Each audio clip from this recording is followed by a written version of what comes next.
Good evening, everyone, and once again, welcome to yet another session of EMBU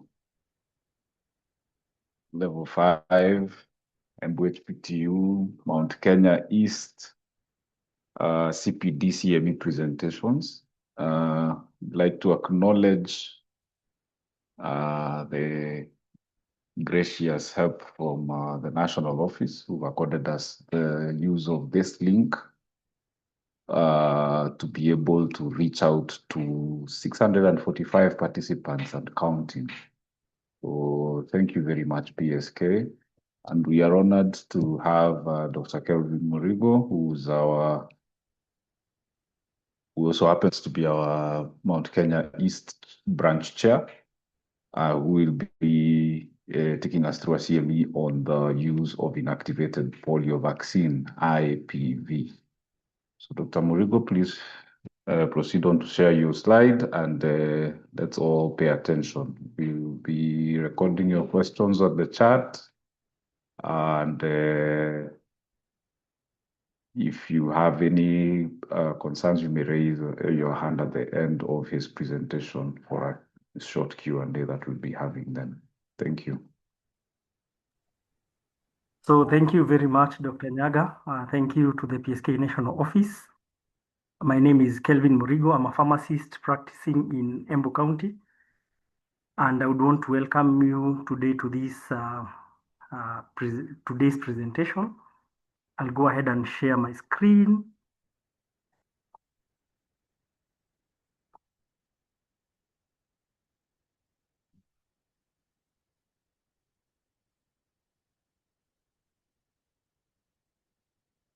So we are going to look at the introduction of the second dose of inactivated polio vaccine into the national routine immunization program.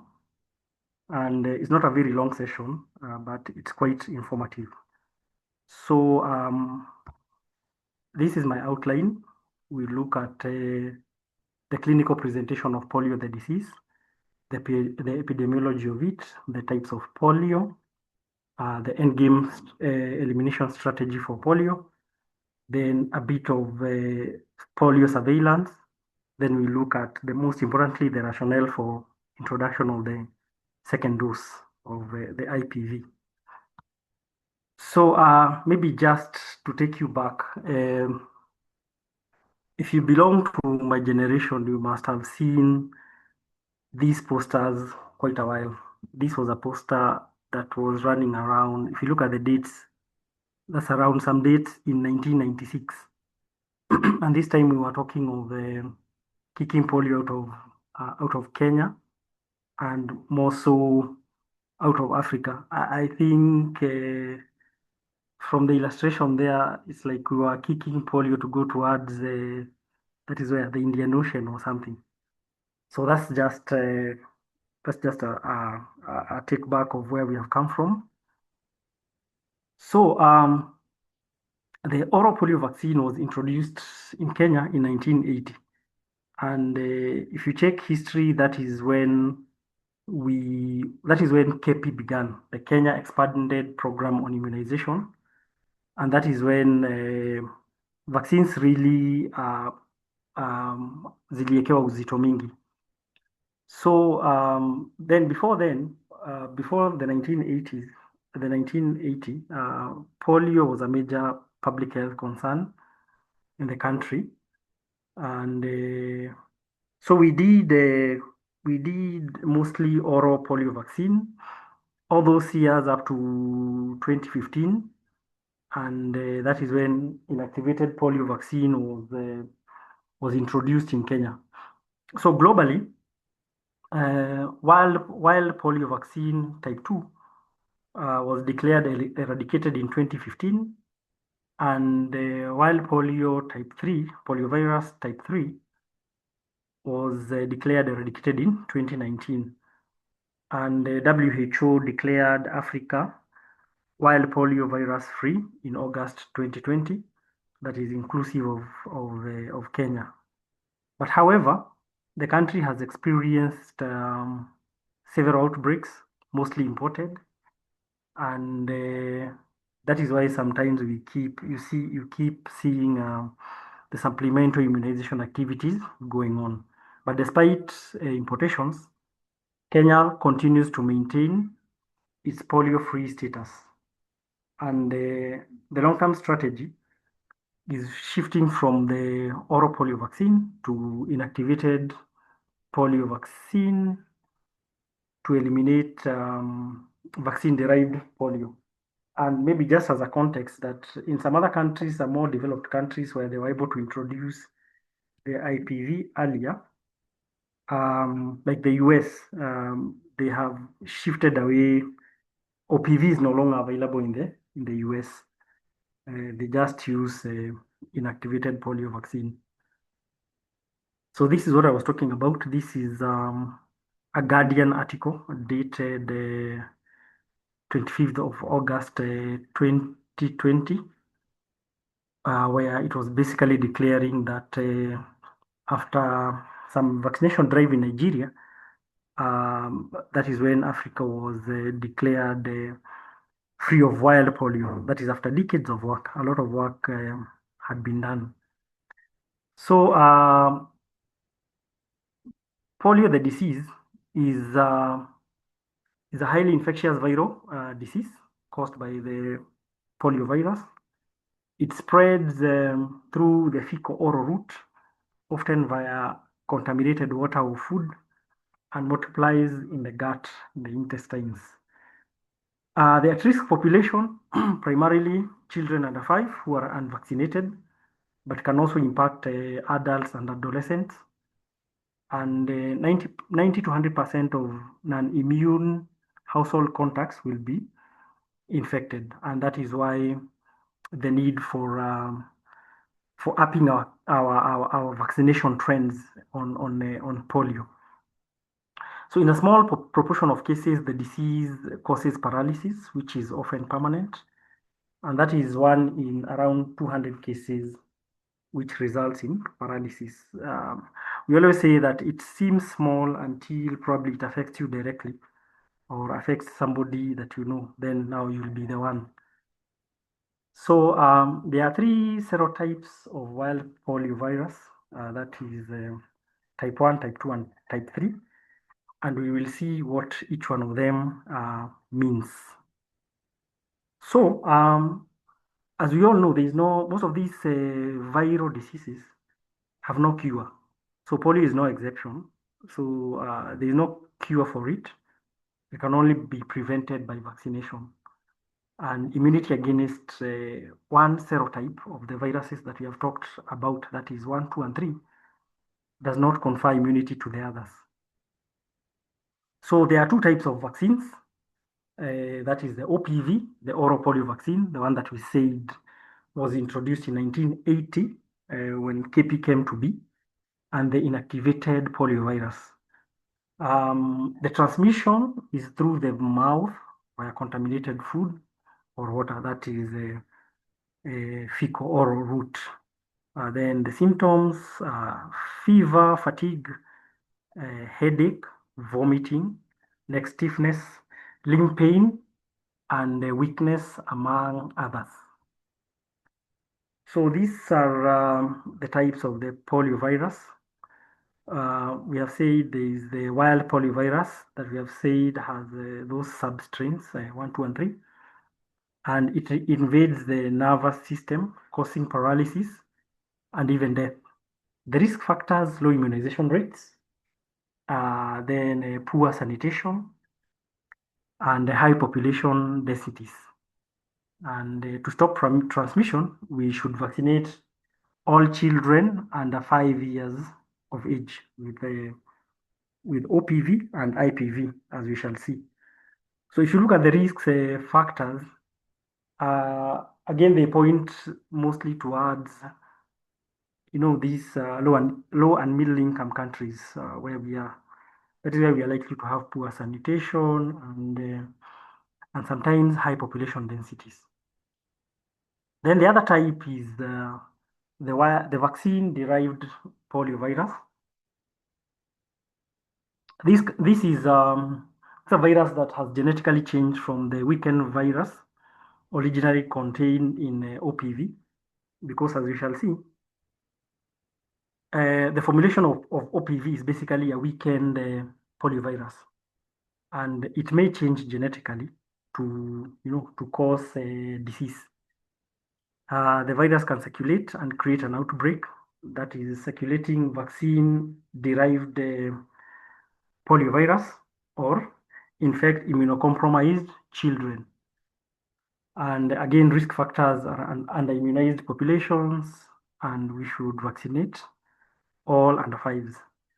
And both viruses can cause paralysis and even death, and both can be prevented by vaccinating. So this is an outline of confirmed cases of polio outbreak in the past.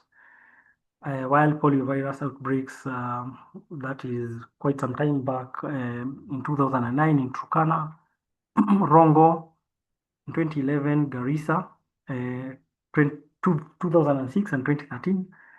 Then the circulating vaccine-derived poliovirus type 2 in Garissa in those years, 2012, 2020, 21, 2023. And probably if you could look at especially the Garissa cases and also Turkana, we could relate them probably to the vaccine to the refugee settlements in those places. Then, despite progress towards polio eradication, an increasing number of countries have polio outbreaks due to circulating vaccine-derived poliovirus, mainly type 2. So this is an article dated 28th of July 2023 from the WHO, where there were 2 cases reported of acute flaccid paralysis associated with the poliovirus type 2 vaccine derived. The contacts were from Hagadera refugee camp in Kenya. It's the second largest refugee camp in the world. Yeah, and the genetic sequencing showed that all the isolates were genetically linked to circulating vaccine-derived poliovirus in Banadir, Somalia. So, you see, they are mostly imported cases, especially in countries where vaccination rates are not as high. So this is the polio endgame strategy that you introduce at least one dose of inactivated polio vaccine into routine immunization. Then you switch from trivalent oral polio vaccine to bivalent oral polio vaccine. Then you withdraw the trivalent and continue routine use of the bivalent OPV. So we will see where we are. And for OPV, like we said, it contains weakened viruses, but they can still replicate. They are weakened, but they can replicate. Some of them may be excreted by the vaccinated child and transmitted to other people, particularly in areas with poor sanitation. So that is sometimes kind of a benefit because the exposure of this weakened virus also immunizes these individuals against polio. But however, too much transmission of it can be problematic, and especially in communities where the vaccination rates are not as high. And in where the vaccination rate is high, the onward transmission is limited and the virus dies out eventually. But in communities with low vaccine coverage, the weakened virus may continue to circulate for many months and gradually accumulating mutations that enable it to cause paralysis once more. So this is the switch that we were talking about, the switch from trivalent to bivalent. If you look at most of those cases, it is the type 2 of the vaccine-derived polio that results in most of those polio cases. So the trivalent protects against all three, the trivalent oral polio vaccine, and also the IPV, but we will see the difference in the coming slides. So the type 2 component of the trivalent oral polio vaccine causes majority of the circulating vaccine derived polio virus cases. And so in 2016, that is April, as a country, we shifted from the trivalent to the bivalent. So the bivalent protects against type 1 and 3, and now the IPV still protects against the three types. So the bivalent has a lower risk of these circulating vaccine-derived polio virus cases. So yes, then after April 2016, now this is what we have, this is what we are using. And like we have said, now because we shifted from the trivalent to the bivalent, the IPV now covers for that type 2 that is not covered, by the bivalent.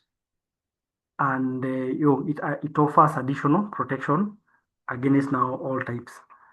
And since it is not a live vaccine, even from its name, it carries no risk of vaccine-associated paralytic polio, or now the circulating virus-derived poliovirus. So used together, it forms the best form of protection in the final stages of polio eradication, because the main goal is to eradicate polio, just like some diseases that we have eradicated in the past via vaccination programs. So these are the differences. The OPV is administered by drops. I'm sure you have come across it being administered. Then the IPV is given by injection. So the OPV contains a live weakened virus, and that is why it's able to replicate. The IPV contains a killed virus. The OPV provides immunity through the gut and associated herd immunity. Then this IPV provides immunity through the blood. Then OPV is effective in outbreak situations, and inactivated polio vaccine just provides additional protection. Bivalent OPV protects, which we are using currently, protects against types 1 and 3, and the IPV protects against all types 1, 2, and 3. So this is the rationale why the introduction of a second dose of IPV in Kenya. One, it's to enhance protection. Like we have said previously, that it protects against the 3 poliovirus types, that is 1, 2, and 3. And it boosts immunity. That is, it strengthens immunity for children who have previously received OPV. And actually, for countries that have shifted now in fact, there are countries that give more doses of IPV. So like from studies done by the CDC in America, 2 IPV doses offer up to 90% protection against polio disease. Then 3 doses offer up to 99% protection. But now you see in their case, they no longer use the OPV. And now probably in future, that may be the trend here. We may at some point maybe remove the OPV from our routine immunization. And remember also, there is also the cost issue, and like 1 dose of OPV costs around 20 US cents, and the IPV is around 40 US cents. So, and you know now the IPV also requires a bit more logistics.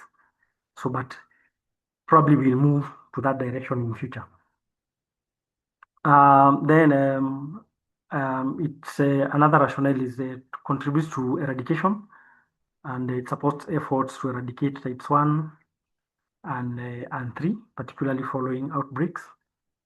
Improved population immunity. It addresses low immunity levels to type 1 and 2, especially after importation events, like we have seen, the ones that come from neighboring countries, probably via refugee camps and other means. Then efficient vaccination strategy. Receiving multiple injections at once minimizes discomfort and ensures high protection and coverage, because once it is in the routine immunization, it is given alongside other vaccines. Then there is a strong recommendation from health authorities, including WHO and CDC, and their studies to show that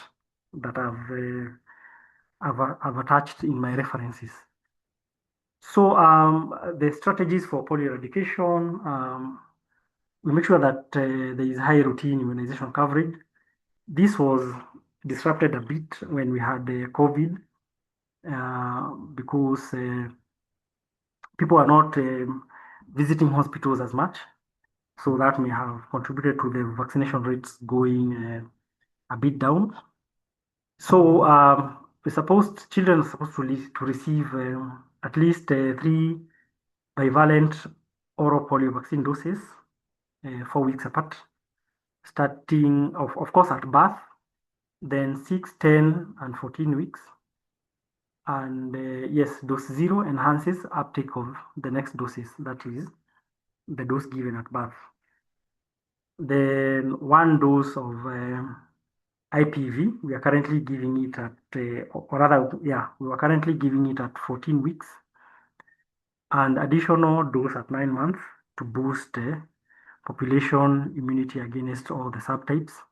Then we should also continue with the disease surveillance, doing surveillance for AFP, that is acute flaccid paralysis, and also supplemental immunization activities, especially when there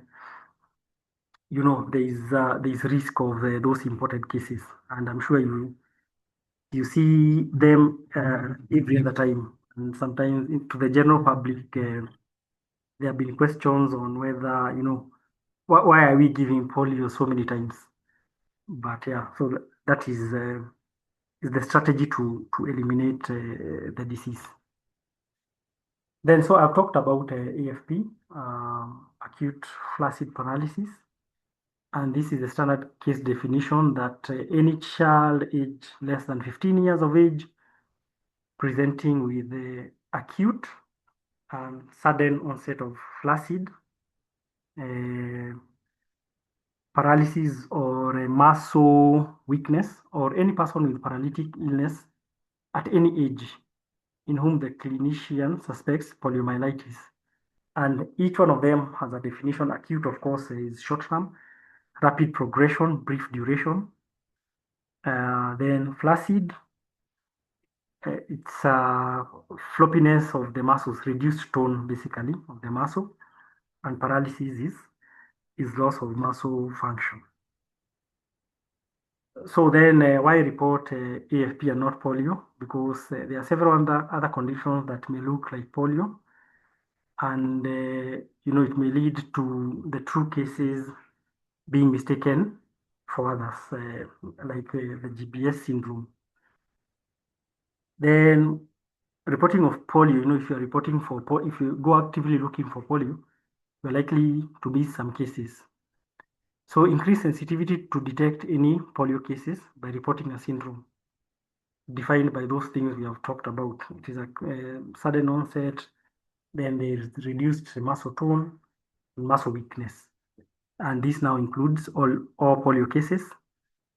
So there is it's a notifiable disease. The people who do disease surveillance, it is in their MOH 705, that is the IDSR weekly reporting.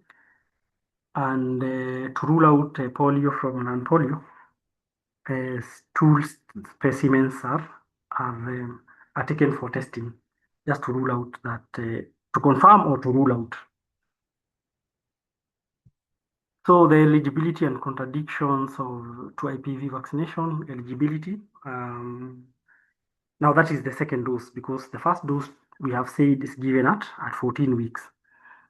So all 9-month-old children, then contraindications is previous allergy to the IPV vaccine. Precaution is severe febrile illness. And something to note, like a minor infection such as a cold is not a contraindication to a person receiving, the child receiving this second dose of the inactivated polio vaccine. So the schedule, we have said is given at 9 months. Each dose is 0.5 ml, given as an IM injection on the right upper outer thigh. Yeah, so this is what we have, the national immunization schedule. And you can see it where it is at 9 months. Yes, and now the reason we are saying that, when you give multiple injections, they can be tolerated, because you see at around 9 months they are receiving MR, that is measles rubella, the first dose. They are also receiving the typhoid conjugate vaccine, the malaria vaccine in counties that are endemic, and the yellow fever vaccine again for some specific counties. So these are the vaccine attributes.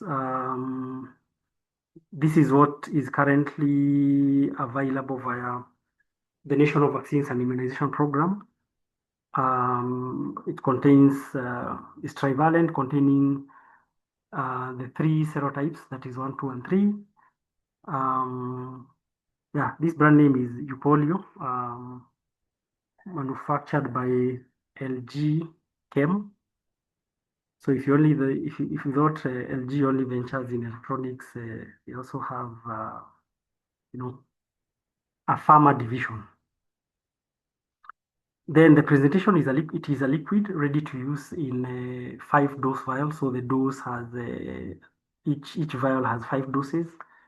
You said it is given as a 0.5 ml IM injection. It has a VVM placed on the label, on the body of the vial. I'm sure you may have come across the vaccine vial monitor and the different stages of VVM. Then the schedule is at 14 weeks and at 9 months.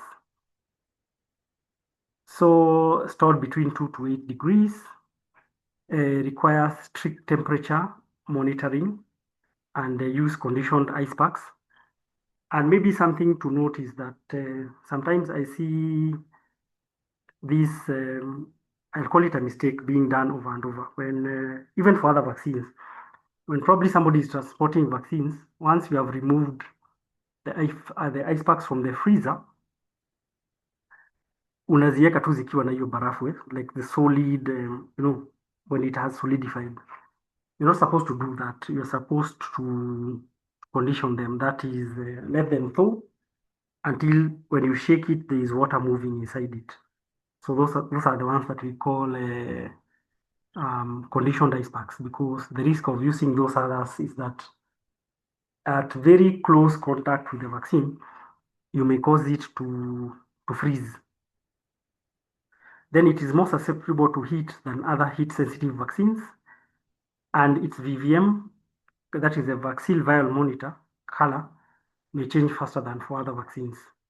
It is freeze sensitive, and the shake test is used to check the viability of a vaccine that you suspect has frozen. So there is a whole procedure to it. But yeah, this one is not effective. The shake test is not effective when you're trying to check whether the IPV has frozen. And of course, if there are any suspicion that it has frozen, the vial must be discarded immediately following the national guidelines. Then it should be used within 28 days of opening. There's something we call the multi-dose vial policy that says that a vial should be used within 28 days of opening. If it meets these conditions here, that the vaccine is currently pre-qualified by WHO, that the expiry date of the vaccine has not passed, that the vaccines have been stored under appropriate cold chain from 2 to 8 degrees, that the vaccine vial septum has not been submerged in water, and aseptic technique has been used to withdraw all doses. Then the VVM is either stage 1 or 2. And also remember that the date and time of opening of the vial must be written on the vial. So these are the key messages that IPV now is a 2-dose schedule at 14 weeks and 9 months. Then the second dose will be administered to 9-month children. Children below 12 months who had received IPV1 are also eligible for IPV2. The contraindication is, like we have said, any allergy to any component of the vaccine, and you should also watch out when there is severe febrile illness. Try to get the root cause of the high fevers before you go ahead and administer the vaccine.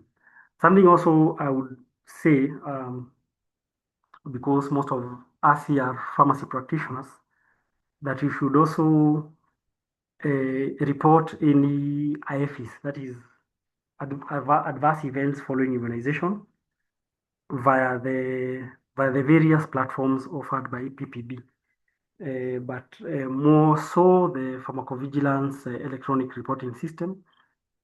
Yes, because we need these reports help quite a lot, and even the ones who work probably in facilities and such, you may also help the nurses or the people at the MCH report them when they occur, because sometimes I know the workload is a lot and all, and sometimes they do occur, but we don't report. So it is, and as a country, we keep relying on data from other places on the incidence of some of these adverse events that occur. So that is the end of my presentation. These are the references, and I welcome any questions. Thank you very much. Thank you very much, Daktari, for that very concise and very informative presentation. Right to the questions. I have Dr. Anton Mbogwa asking, can the frequent polio vaccination drives by the government contribute to the emergence of vaccine-derived polio outbreaks? Number 2, we have Dr. Asmahani Ndaisi, who's asking which one is needed for the international travels. We have Dr. Daisy Ogoya asking, is the protection lifelong? And also that she follows it up by asking, does it mean that the disease has to be at an advanced stage for it to be reported? Over to you, Dr. Murigo.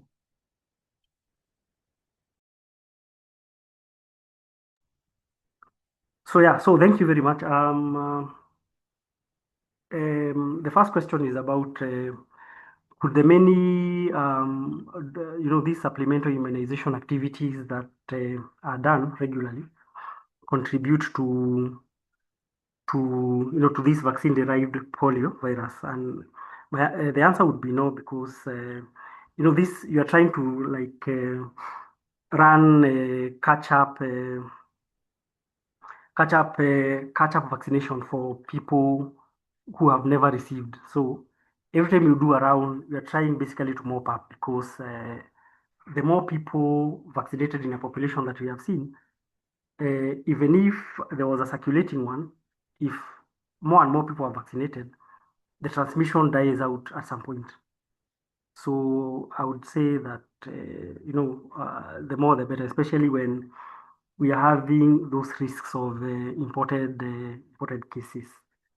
Then for international travel, I see most of the cases people receiving the IPV, the inactivated polio vaccine, because even from my readings from the CDC website, that is what that is recommended for travel. Then there is also, is it lifelong protection? Yes, because like I said, again, from the CDC data, where they have analyzed, for several years, for a longer period, two IPV doses offer up to 90% protection. And remember, I said in the US, they don't use the OPV. And when you are getting like 3 doses, it offers up to 99% protection. And there is also the concept of herd immunity, that the more a population is vaccinated, the lesser the risk of transmission from one person to another. Then, what was the last question? I think I've missed it. Sorry, I was a bit fast with that. Dr. Daisy Ogoya was asking, is the protection lifelong? And does it mean that the disease has to be at an advanced stage for it to be reported? Oh, yes, yeah, yes, that's that last one. And not really, because we have said that there's this AFP surveillance for acute flaccid paralysis, because that is where you are likely to, to capture those symptoms. Because on a normal assessment, you may not really, those symptoms that present are non-specific. So at that point, you may not really be able to capture it. Yeah, so I think that is why there is insistence on surveillance for AFP. I hope I have answered that.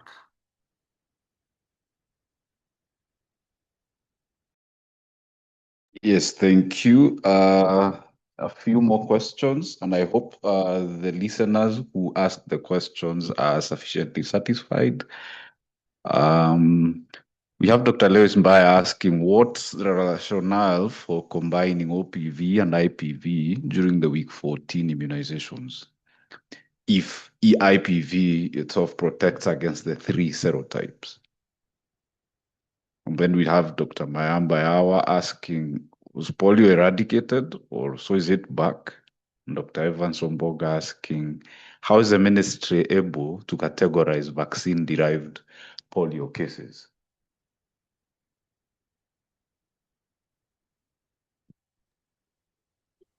I seem to. The rationale for combining is basically, um, you know, um, increasing protection, because like we have seen, the OPV. From the studies that I've seen, especially in Africa where we have, not a lot of resources, the combining of them works better, as opposed to when we are using only OPV. And that is why I said that probably in the near future, we may, there is also a cost issue. We may actually move away from the OPV, because you see, we have been on one dose of IPV for the longest, and now as things change, now we are introducing a second one. Probably in future, we may introduce a third one and get rid of the OPV. Yeah, and then which I'm not able, let me see whether I can get more from the chat. How do you... The question was polio eradicated or is it back? Oh, yes. Now, for the eradication, we were talking about the wild polio virus. That is what we eradicated, because most of these, the cases that you see, like the ones that have reported in that Hagadera refugee camp, they actually vaccine derived. But when you talk of eradication, we were talking of the wild polio virus, the one that is not uh, vaccine derived. That we eradicated. So what we are dealing with is these vaccine derived ones that prop up time to time.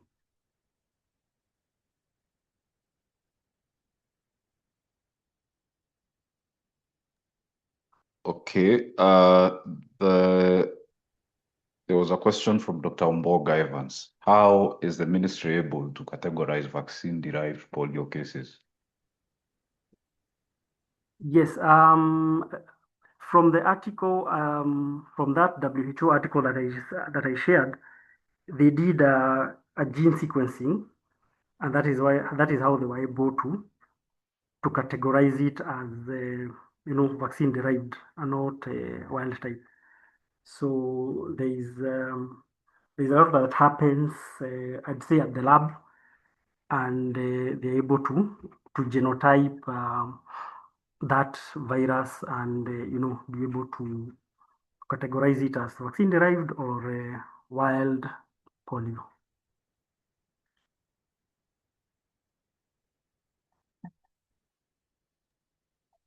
We have Dr. Sorej Agawal asking, the vaccine effectiveness is 10 years. Does it mean that it should be repeated in adults?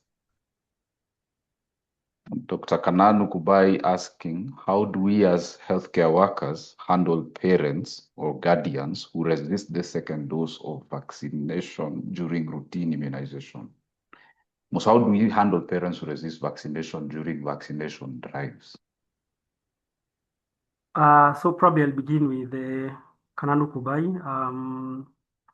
There is every time the ministry tries to hold stakeholder engagement with as many groups as possible, community groups, religious groups, human rights groups, all those. And the wish is that everyone on boards to routine immunization or even the supplementary immunization activities. And that is why there's a lot of involvement with especially the church and the Ministry of Education. Yes, parent groups and all those. But even despite all that, we always see that there are people who are, very hesitant or resistant to these vaccines.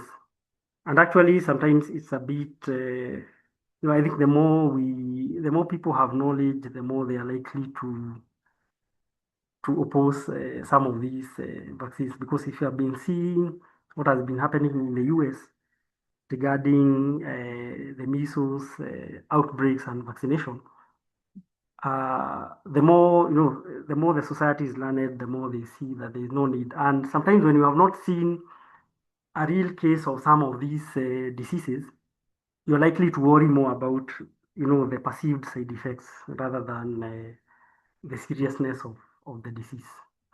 Yeah.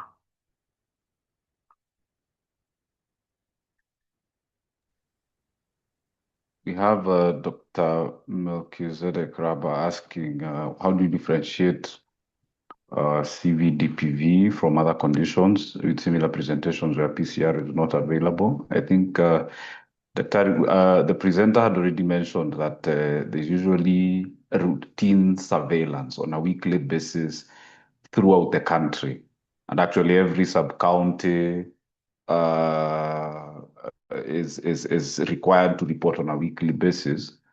And every case of acute flaccid paralysis has to have its stool sample taken to the National Public Health Labs for where this PCR typing is done. So at least for Kenya, that is already set. We have Christopher Bosiri asking, what is the MOH doing to prevent vaccine-derived polio vaccination. I think all of this have been mentioned. Maybe you joined in late, but maybe that so Dr. Murigo, you can answer that one. I would say probably through just the surveillance that we are talking about. Yes, because most of those most of the vaccine-derived polio virus cases are are imported. Yeah, I think it's just through increased surveillance. That is what I would say.